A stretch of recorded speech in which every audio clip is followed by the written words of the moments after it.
দেখাতে যাচ্ছি।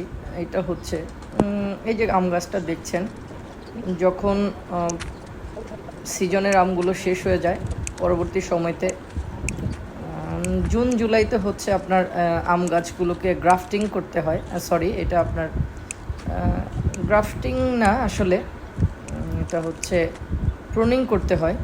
তো প্রুনিং করে দেওয়া হচ্ছে মানে পুরনো ডালগুলো সব কেটে নতুন ডাল হওয়ার জন্য অপেক্ষা করা।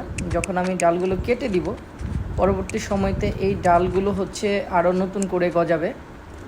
আর যখন নতুন ডাল হবে পরবর্তী সময়তে এটা আবার নেক্সট বছরের জন্যে প্রস্তুত করছি।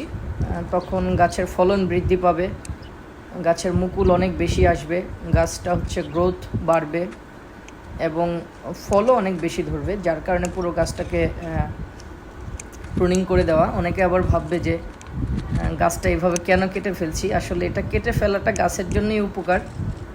পরবর্তীতে এইখান থেকে নতুন নতুন কুশিগুলো গজাবে, সাথে হচ্ছে আপনার এইখানে অনেক পরিমাণে হচ্ছে ফল আসবে। আমি পুরো গাছটাকেই হচ্ছে হার্ড প্রুনিং করে দিচ্ছি। হার্ড প্রুনিং করলে পরবর্তীতে গাছটা গ্রোথও অনেক ভালো হবে। যেহেতু এখন বৃষ্টির সিজন, তো বৃষ্টির সময়তে এই কাজটা করতে হয়। যখন